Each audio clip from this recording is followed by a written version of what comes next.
Mission Day. Sol 66. Time 10:13. Log entry Watney #031. Pressure 12.46 psi. Oxygen 20.98%. Temperature 30.59 C. Environment Rover 2-cam. Alright, here we go. Big day today. Mark addressed the camera as soon as he started recording. He needed something to keep his mind off of how quiet it was by himself in the cab. We have officially begun day one of the first inaugural Martian road trip. With nobody to engage with, nobody to listen to his smart-ass remarks, he turned to the camera instead. He figured that making a vlog under the guise of recording his trip for posterity was better for his mental health than talking to himself just to fill the silence. It did not escape him that this was the first time that he'd truly been alone on Mars. He'd had Johansson at his side, or within comm range at least, since the storm. Since Sol 1, really, and even before that. She'd been a constant presence on Hermes, and during 3 years of training leading up to their mission. Beth had always been right there when he had wanted to talk to someone, or even when he didn't. He kept turning to speak to her, but the passenger seat, where Johansson usually sat when it was his turn to drive, was instead piled high with the items he wanted to keep nearby during his trip. The smaller toolbox. His laptop. A bottle of water. No Beth.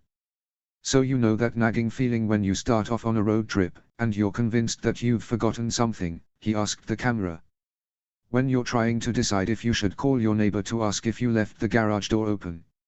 Or you're trying to remember if you packed socks. Well, it turns out that that feeling follows you no matter which planet you're on. Unfortunately, there's no neighbors to check in with, and no corner store to run to if it turns out I forgot toothpaste. He fell silent, a small frown curling one side of his mouth down until the quiet started to get to him again. I'm sure it's nothing, he said, more in an attempt to convince himself than his hypothetical future audience. Johansson and I went over the planning for this trip backwards, forwards and sideways. It was the truth, too. They'd spent days ironing out the fine details, wanting to leave as little to chance as possible. While it was true that they didn't have access to any really detailed topographic maps outside the immediate area of Mars 3, they still had pretty decent satellite imagery, which they had to trust would suffice. They'd calculated and recalculated how much food, water and other supplies Mark should bring. They had brainstormed game plans for possible scenarios, should anything go wrong. Making sure that he brought along the tools he'd be most likely to need if the rover threw a tire or one of the seals developed a leak. He felt confident that he was as prepared as he could reasonably be. I guess I just have to get used to the quiet, he finally shrugged. He just wished he could talk to Beth. He knew that would make him feel better. She had been such a big part of Mark's comfort zone for so long now, that her absence, even though he'd just seen her a couple of hours ago, was really jarring. But the hab was much too far away now for the comms to work now. And if he was being honest, he knew that his last few transmissions probably hadn't even been received. He was on his own for the next few weeks, and he was just going to have to get used to being alone. If only it wasn't so quiet in the cab. Very quiet. So quiet. Shit, he exclaimed, slamming his hands against the steering wheel as he suddenly realized what he'd forgotten. I did it again. He stewed for a moment before explaining his outburst to the camera. I meant to bring a copy of Beth's music with me, so I'd have something to listen to on the trip. And you know where I left the thumb drive, he paused for dramatic effect. In her laptop. You wanna know why I was going to bring her music instead of my own, he paused once more. Because I left my personal drive plugged into my workstation back on Hermes when I was packing my kit for the surface mission. I can't believe I screwed myself over twice. A deep frown settled over his face as he navigated around some scattered boulders. I'm almost tempted to go back and get it, he admitted. Almost. But that would set me back half a sol. An entire sol, actually, because I've already used more than half the battery. I wouldn't be able to make it back to the hab without camping for the night. I'm just have to deal with it. He huffed in frustration. He reached out to turn off the camera. This is going to be a really long trip, he muttered before the screen cut to black. Mission day. Sol 67. Time 21:47. Log entry Watney #032. Pressure 12.46 psi. Oxygen 20.94%. Temperature 28.87 C. Environment Rover 2 Dashcam. Mark's face was alight with excitement as the camera began to roll. So I was settling in for the night he began, launching right into his story, poking around, doing an inventory, out of boredom more than anything else, when I found myself a few surprises. First, I found this in my toolbox, courtesy of one Beth Johansson. He held up a note card to the lens, showing off a message of Pathfinder or bust, with a cartoonish sketch of the lander drawn underneath it. His grin widening, he tucked it into the lining of the driver's side window where it would be visible in the background of all his video logs. Thank you for that, Johansson. But these were the real prize, he continued with a grin, holding up a protein bar, still sealed in its foil wrapper, and a small data drive. I found them in JPL's version of a glove compartment. I don't know how we didn't find them before now.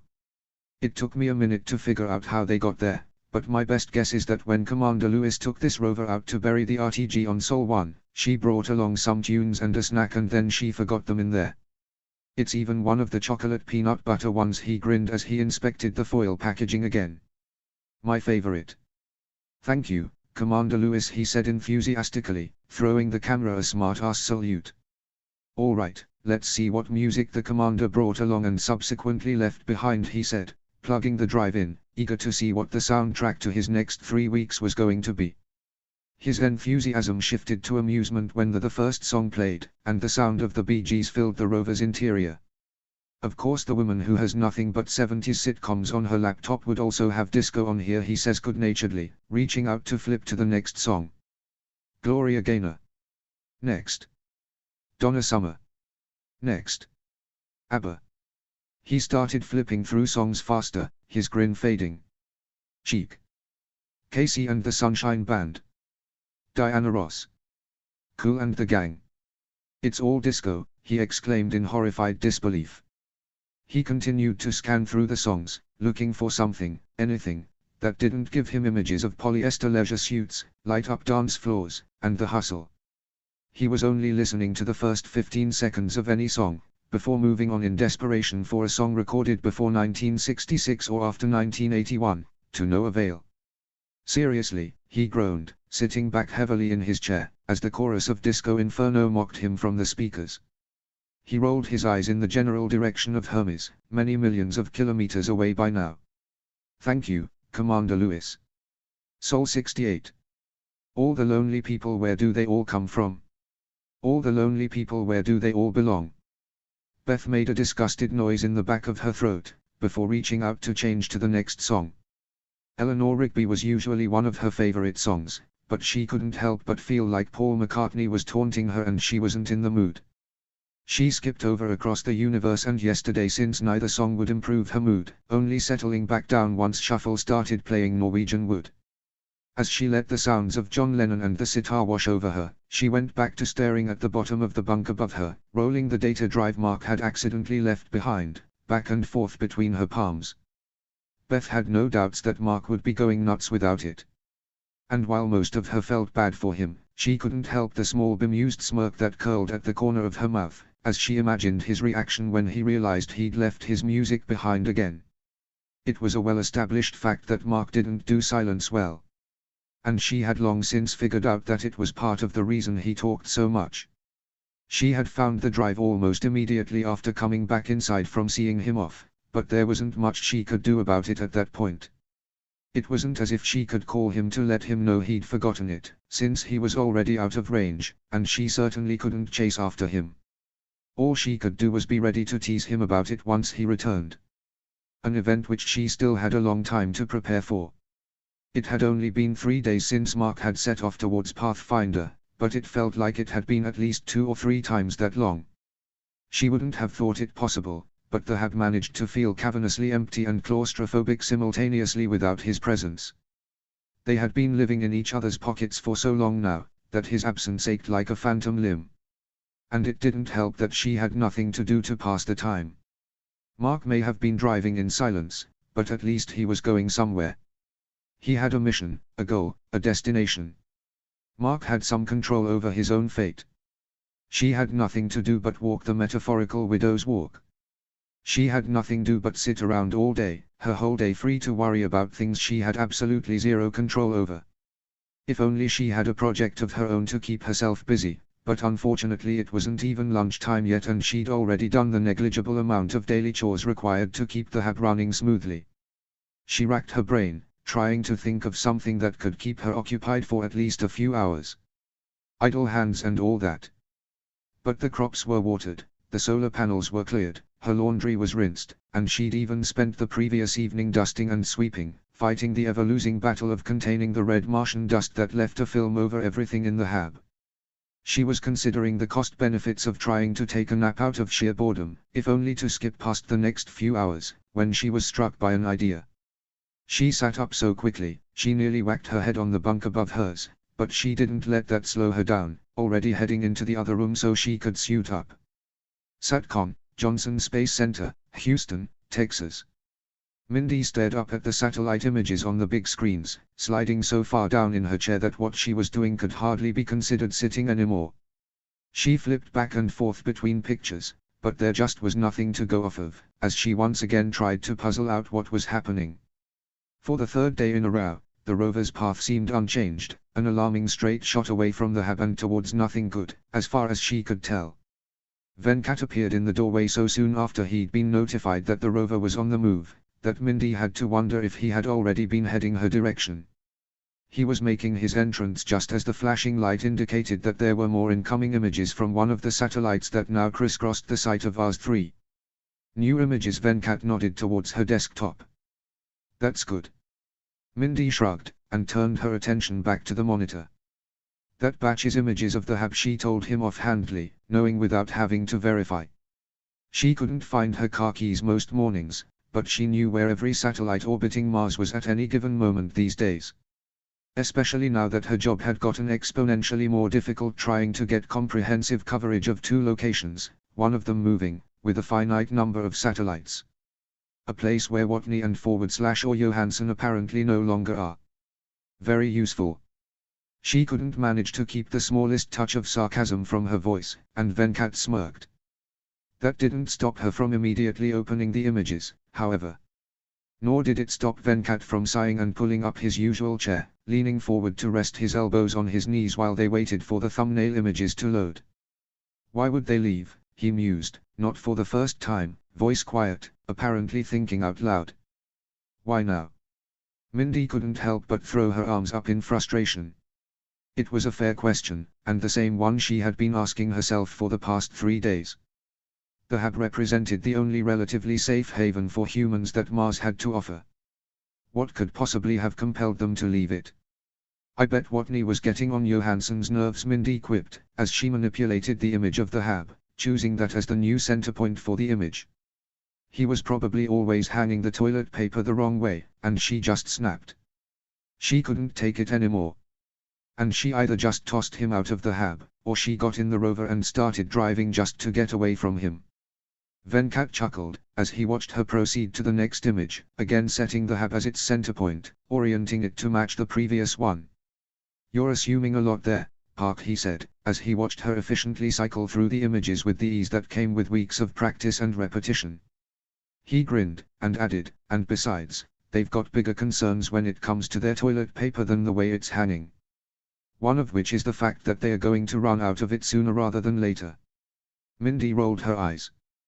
Gross. He wasn't wrong, though. But it did make her wonder, not for the first time, about the dynamics of being stuck with one person in such a small space for such a long time. How did Watney and Johansson deal with that? Venkat was staring intently at the third image now, tapping at it with one hand. It's just changed, hasn't it? He pointed to the area where the rock message had previously read HMO, the remnants of their Hi Mom message. There was an EVA suit visible, smack dab in the middle of the rock formation. Clambering at her armrests for leverage, Mindy hauled herself upright in her chair, leaning forward to match his posture as they both peered at the same photo. She nodded hesitantly, as she tried to make sense of what she was seeing. Venkat was right.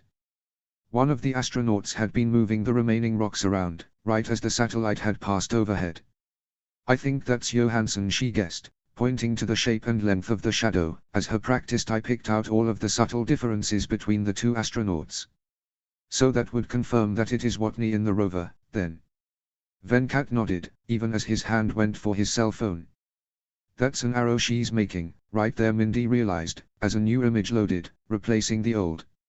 "She's standing on the other letters." Venkat was on the phone, with Director Sanders, she assumed, but he was still following her as she cropped and zoomed in on the pertinent portion of the image. "Looks like a P. And I think that's an F," she said. "And the arrow. And that's it." She looked up at Venkat. "What does that mean?" "I have no idea." Sol 70. Satcom, Johnson Space Center, Houston, Texas. "Power failure."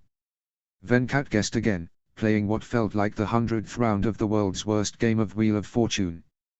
"Pressure failure." "Primary failure." If only he could buy a vowel. "None of those would explain why one and only one of them would leave the HUD," Mindy replied, leaning back in her chair until she was staring up at the ceiling. "Obviously, there was some sort of problem, or they would have stayed in the HUD," Venkat reasoned. "But if there was a problem, why would Watney leave Johansson behind?" They had been going in circles for the past 2 days, and they both knew they were going nowhere. Unlike Watney, who had been steadily going somewhere for the past 5 sols. "The message came from Johansson specifically," Mindy said eventually, trying to come at this from a different angle. "She's the computer specialist, what could PF mean from her?" Venkat was still staring at the outline of rocks that formed the letters P and F, and the shape of an arrow. His brow furrowed while he considered that hypothesis. It could stand for packet filter, which is for firewalls. Or PF keys, which were a type of function keys on old keyboards. Page fault. Page file. No, none of those make any sense either. Mindy dug the heels of her hands into her eyes, exhaustion warring with her frustration. In just over an hour there would be an early morning meeting of the department heads. After that, Mindy was counting on being able to go home for at least 6 hours of sleep before Watney was likely to be on the move again late in the afternoon. It would be nice to have some sort of workable theory to offer Sanders, who was getting increasingly impatient by the day, as to why Watney had suddenly taken off in the rover, solo. 2 letters and an arrow wasn't a whole lot to go on, though she knew what she felt like it stood for at the moment. "I bet it stands for probably Fuayu," she trailed off as her brain caught up with her mouth. She let her hands drop from where they were covering her face, and cracked one eye open, to see that Venkat had finally turned away from the screens and was looking at her with one eyebrow arched. "I think I need a coffee refill," she said, picking up her empty mug, her excuse for her slip of professionalism. "I'm half asleep." "Of course," he replied, not bothering to conceal the amusement in his tone. "Can I bring you back something?" she offered, as she stood from her chair and stretched, groaning when her back cracked as her spine realigned itself. "No, I'll come with you," he replied. "I could use a walk and some air. I've been here since." He trailed off, unsure of when he had actually gotten to work. "You were already here when I checked in, yesterday." Mindy tried, and failed, to cover her yawn. "And that was 18 hours ago." "I've been here more like 20, then." They walked in companionable silence, both of them lost in thought. They purposely took the longer route to the break room that took them outside and around the building, rather than cutting through the interior hallways, letting them breathe the bracing early morning air. The sun, which was barely cresting over the horizon, lit their way, as the exterior building lights started to flicker off. The carafe was empty when they arrived, as usual. Mindy frowned, but was too tired to raise any real ire, as she went through the familiar motions of starting the coffee maker. Since a watched coffee pot never boiled, she turned her back to the appliance and let her mind wander while she waited for the caffeine that would get her through the next few hours. Kapoor really did look exhausted, she thought, when she glanced his direction. He was staring at the wall, with a blank expression, at a framed satellite picture of Mars that had hung in the break room for longer than Mindy had worked for NASA. The coffee maker was gurgling away, and the first drops of hot coffee were just beginning to fill the pot, when he took a sudden step back, and Mindy could hear the sharp intake of breath he'd made. Venkat lurched across the room suddenly and grabbed a break room chair from beneath a nearby table. Before Mindy could even formulate a question, namely, what on earth was he doing, Venkat had already climbed atop the chair, snatched the framed poster from the wall, and was taking off down the hall with it. "I think I know where he's going," he yelled over his shoulder. Coffee forgotten, not that it mattered anymore as a jolt of adrenaline surged through her veins, Mindy hurried behind in his wake, heading back towards his office, which was closer than Satcom. "What direction was that arrow pointing?" he asked, grabbing a dry erase marker from a can on his desk. "Was it south-southwest?" "I think, yeah, that sounds about right." She trailed off, as she began to understand what he was saying. He'd crossed off the approximate spot in Acidalia Planitia on the old poster, and was now drawing a line across the poster to Oz Vales. P.F. Pathfinder. It seemed so obvious in hindsight. Venkat thumped the poster in agreement. "He's going to get Pathfinder. He's going to get Pathfinder," she echoed in excitement. It was brilliant. Watney and Johansson could fix whatever was wrong with it, surely, and then they could finally be in contact with NASA. Pathfinder, and all that it meant, the possibilities that Watney and Johansson had opened by thinking of it. She smiled, her cheek against the white cotton of Kapoor's button-down shirt. Mindy hadn't even realized that she had made any such move, but apparently she had just seized her boss's boss and was giving him a hug. Awkward.